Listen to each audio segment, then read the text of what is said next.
Hey everyone, Yellowhat, and we got the first set championship of the year, the Innistrad Championship that's in the books. Yuki Ichikawa from Japan defeated Simon Gertzen from Germany in the finals, and I figured I would go over the historic meta and see what decks they well, the decks to beat for the coming days or weeks, and take a look at that. The Innistrad Championship happened this weekend. It was a split format tournament, half standard, half historic. I'm going to take a deeper look at historic. Standard is a bit of the same. Izzet Epiphany did really well. And we've got Alchemy coming on Arena soon. So I'm guessing most of you heard about that. And I'm not sure if standard is going to be as relevant as historic. Historic had a little more diverse meta, and it was kind of the question mark going into this weekend. There was so many decks that were playable. I was struggling in testing to find something I really liked. Our team ultimately went was Rakdos Arcanus with Atlas. It was actually one of the first decks I built when Dragon Rage Chandler got spoiled, but the version we were playing did not have that card. It was more mid-range version, was Seasoned Pyromancer. It had Magmatic Chandler and Dreadhorde Arcanist, as well as some Planeswalker, the new Sorin, and it was a deck that was built by Jan Moritz Merkel, aka JMM, who qualified last year for Worlds, who is going to be playing Magic full time. He's on our team, and he was kind of championing the deck. He really liked it, and we started testing it. It was doing quite well for us in testing, even though I'll get maybe more into it later. It wasn't perfect. Yeah, that's what we played. We did really well. The deck of the tournament, though, was Golgari Food. It put multiple Japanese players who tested together in the top 8, just dominating performance. And even though you'll see on the matrix, our deck had a better win rate, it was definitely Food that stole the show, eventually winning the tournament in the hands of Yuki Ichikawa. So, of course, we need to take these numbers with a grain of salt. The sample is really small, and when you look at Rakdos or Golgari Food, not to brag too much, but there was probably some of the best players in the field playing these decks, whether it's our team playing Rakdos Arcanus, players like Luis Scott Vargas, Huey Jensen, Reed Duke, etc., etc. Playing the Rakdos deck, and you've got some of the best Japanese players in the world too. Riku Kumagai, who almost qualified for Worlds, among others, playing the Food deck, as well as Phoenix. I'm assuming maybe Phoenix is a deck that overperforms because Phoenix is not a deck you just pick up like that without never playing it before. I think a lot of players maybe didn't test a ton for Historic. It was 2 formats. Historic was honestly overwhelming, even for someone like me who played a ton of Historic. It's so many decks to explore, so many matchups to test, and then when you have a deck like Food, that's one of the most played decks, and that deck takes forever to test because of the triggers and stuff. Maybe some of you saw the Black-Green Food mirror matches that were kind of ridiculous. It was pretty much super important to pay attention to the clock, so not the easiest format to test for. But yeah, I think, people who play Phoenix probably have a lot of experience with it, maybe on average better players. If you didn't have a ton of time to test, if you have a job, if you need to focus on standard, you might be more likely to pick up a deck like White Green Humans, for instance. I think Christian Hawk, who made top 8 was White Green Humans, I believe he didn't prepare too much, and I think it showed at times, especially a feature match against Kai Buddha, and I thought the way Christian was sideboarding was a little questionable. I think he had Portable Hole in the matchup, despite the fact we had multiple Kolagons come in. I played that matchup in the tournament, and I was really happy every time one of my opponents brought in Portable Hole against me. Sure, it deals with Arcanus, but I think it's just too big of a liability. Christian also at some point didn't have all the Esper Sentinels and the Thalia on the play against our deck, which is honestly kind of terrifying. Does the turn 1 Sentinel, if you're on the draw and your opponent goes turn 1 Esper Sentinel, turn 2 Thalia, the game is just almost impossible. So you saw maybe a lack of experience or preparation even for, a player of the caliber of Christian Hawk. But yeah, maybe a little backstory on the decks too. So the green-black Lurrus food deck comes, I believe, from the ladder, and on Twitter, that's where I found out about it the first time. Just saw the list popping off, people saying they were doing well. I believe the Nerdy Steve, whose streams got to rank #1, was the deck in the last season, and they've been playing the deck a ton. I played the deck a bit too. I was impressed. I thought it was a solid deck.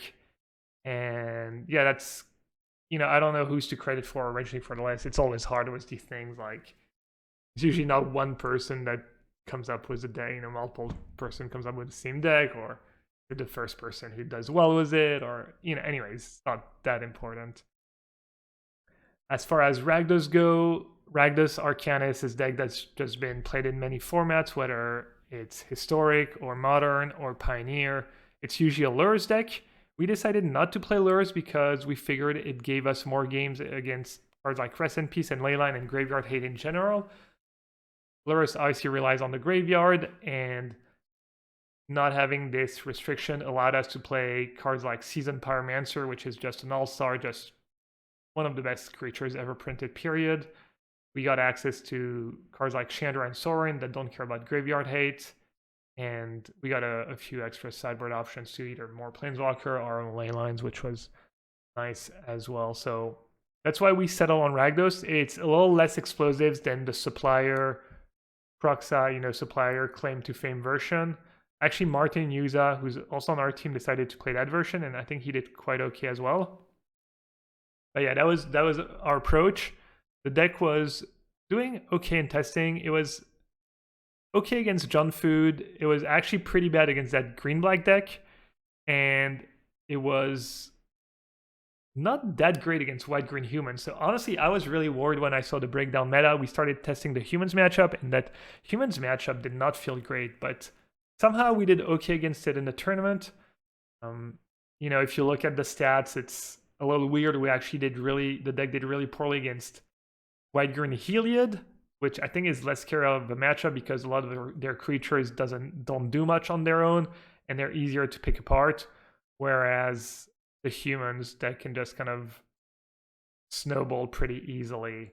And yeah, so once again, small sample, take some of the results with a grain of salt. Another matchup, which I was surprised by, and once again, it's I think 3 match sample size, was Golgari Food doing well against John Citadel. In my experience, John Citadel just kind of trumps the deck. They don't kill you fast enough. You eventually play a Citadel, and there's nothing they can do about it. So lots of matchups, if you look at a really small sample, not doing the way I would expect. But yeah. And then finally, Phoenix. Phoenix been around forever. I think it had a target on its back. It was one of the decks to beat. And it's just a solid deck. There's not that much you can do about your Phoenix matchup.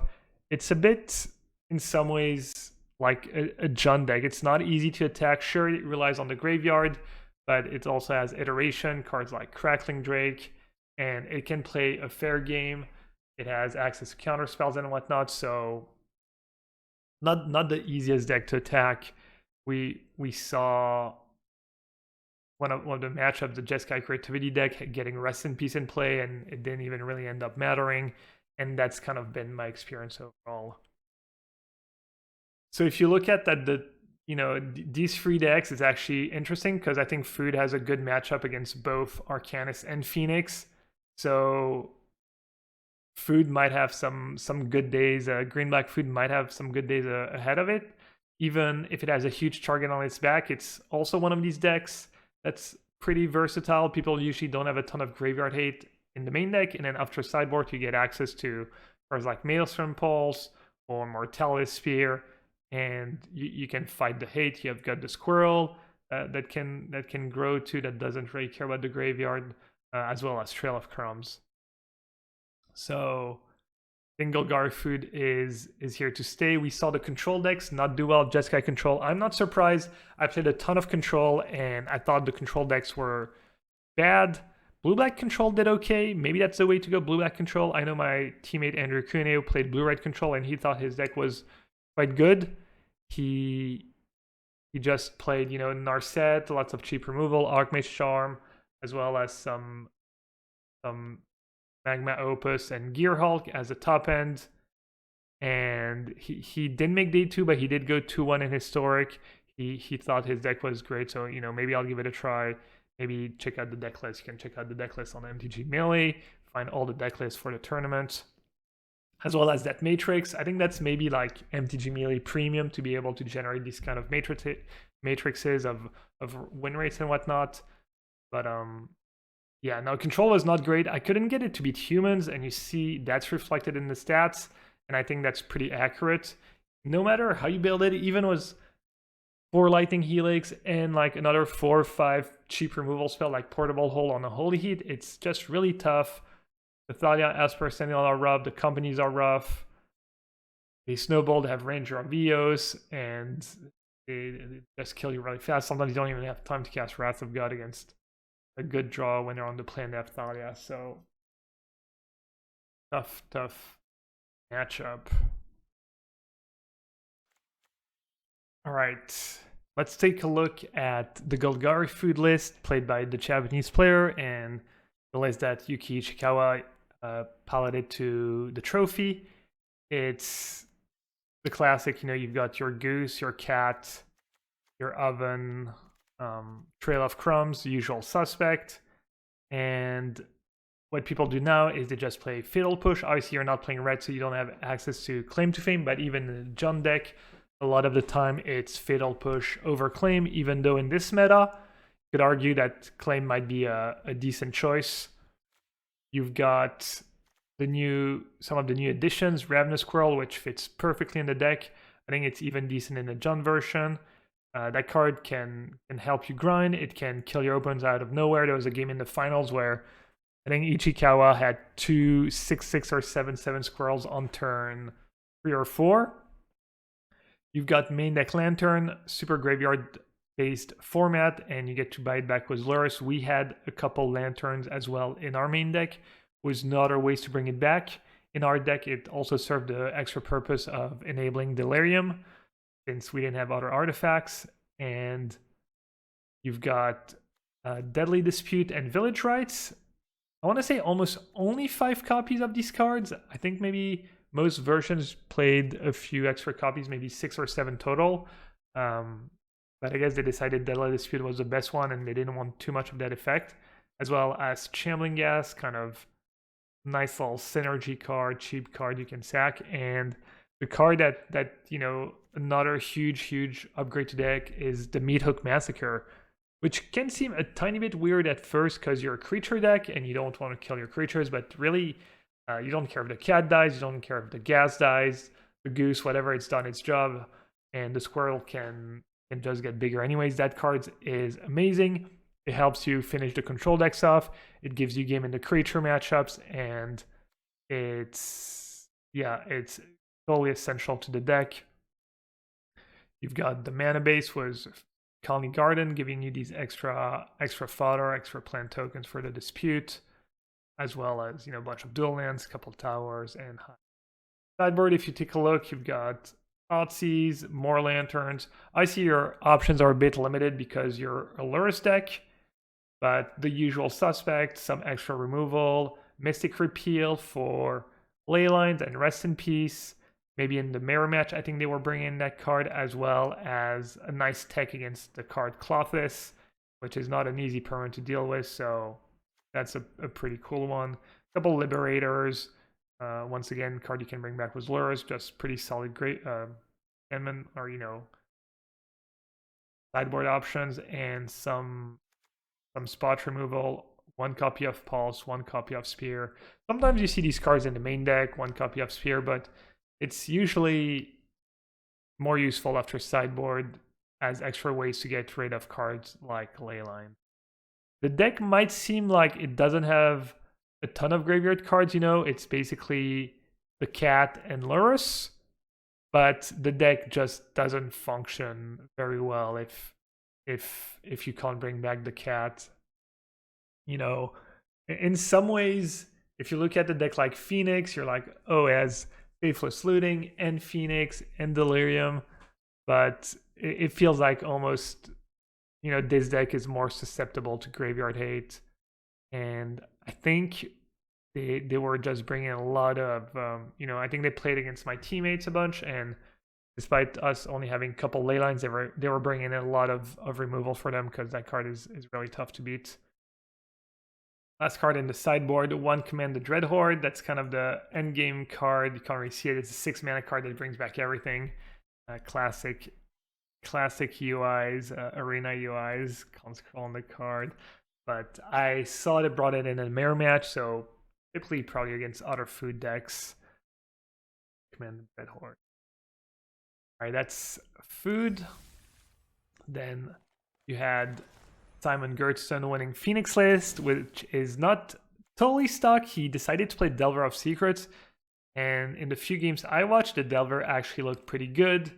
They flip somewhat easily, and you get the nice little synergy. You get to see the top card of your deck on your upkeep, and then you can decide to consider or opt in your upkeep if you don't like what you see.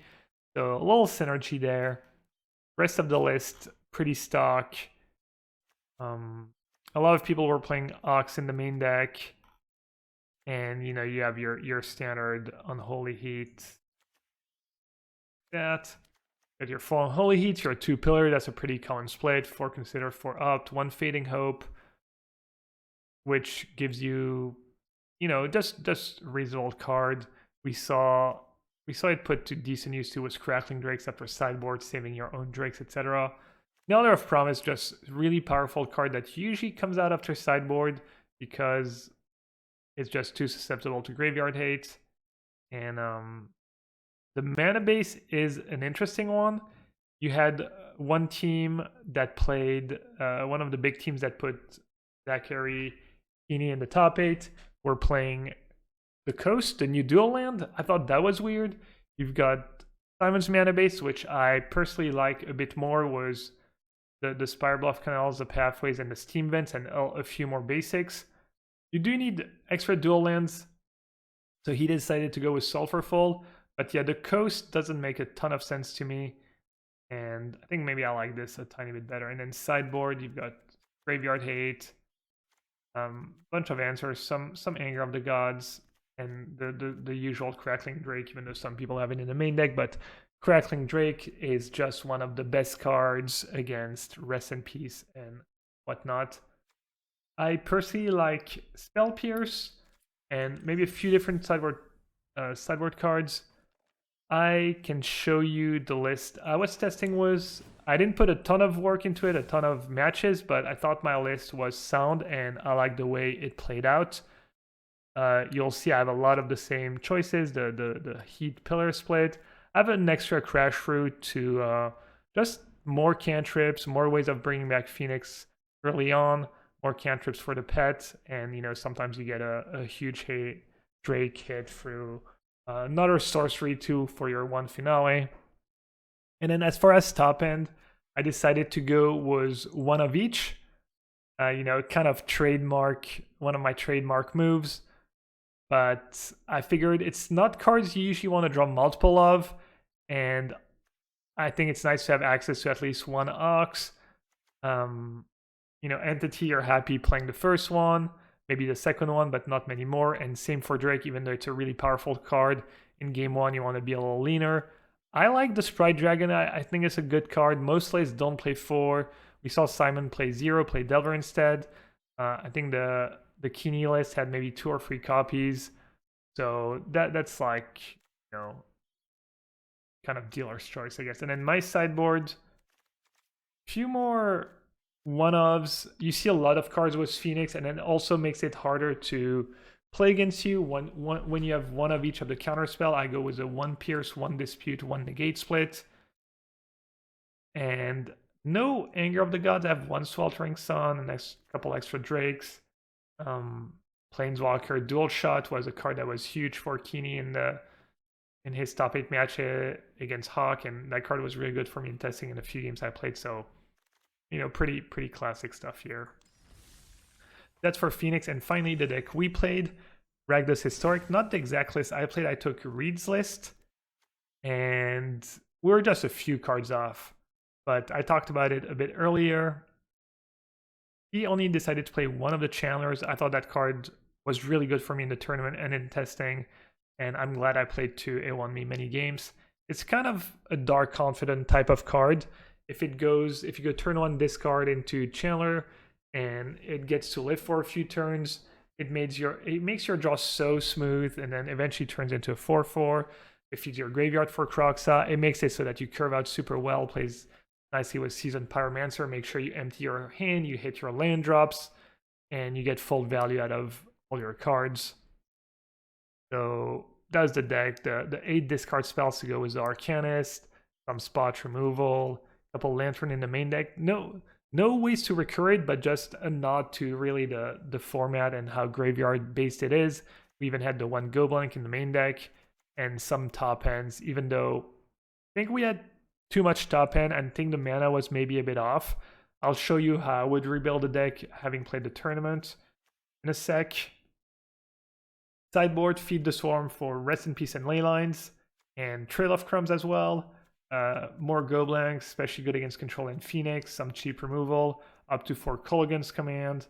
There's just so many matchups where you're happy to bring in 4 Kolaghan's Command. It's super versatile card, and nice little 2-for-1 in grindy games. Couple Leylines, not my favorite, but I felt like it was a good tournament for Leyline. The card is really good in the meta, and this is a perfect deck for it. You've got Seasoned Pyromancer to get rid of them, so it's always nice, a little extra bonus when you actually have ways to get rid of your Leylines, because they're usually really underwhelming when you don't have them in your opening hand. Witch's Vengeance, does good card against humans. It's actually funny, in the humans matchup, you end up naming Soldier a lot of the time because your own creatures are humans, the Seasoned Pyro and Channeler, and most of their creatures are soldiers as well. So that's like a little tip. Be careful. Don't wrath your board when you don't have to. Some extra removal spell. We were a bit worried about the card Corvold. So, we get Defeat the Swarms in this matchup, extra Bedevil, which is nice. And yeah, that's it, Duress, Crass, etc. Yeah, the mana is one of the worst parts of the deck, which is kind of surprising. You're a 2-color deck, you have access to a ton of dual lands, but the deck kind of needs Fabled Passage. As I said, we're not as explosive. You don't play Stitches Supplier, so it's not as easy to bring back Kroxa from the graveyard, which means Passage is key. It's also really good at turning on Fatal Push, which is very relevant in the format. Mayhem Devil, I killed a Krenko, it's going to come up a decent bit, as well as just giving you Delirium for Unholy Heat. And yeah, you see Free Hive, 2 Den, only 4 basics. And Reed actually played an extra land, I think. Reed ended up playing 20 free lands plus the Spikefield Hazard. I rebuilt the deck. I started playing a tiny bit with it. I'll show you the changes I made. I went up to 20 free lands, but I cut the Spikefield. I cut the Third Hive for an extra swamp. I cut the Spikefield Hazard for an extra mountain. Just trying to have more lands that come into play untapped in the early turns, which is a huge problem. I decided to only play 2 Planeswalkers and 3 Kroxa. I felt like the deck was still a little clunky, and what I did was play the 3rd command in main deck, save a sideboard slot, just versatile card. And right now I'm trying out 1 Graveyard Trespasser. Pretty solid ability in the meta, annoying creature to deal with. We've seen it in standard as well. And it's also nice against Thalia. The more creature, the better. Lets you play on curve. Sideboard didn't change too much. I think the 3rd Feed the Swarm is questionable, but that black-green matchup is tough. You don't see here, it's an extra Sorin.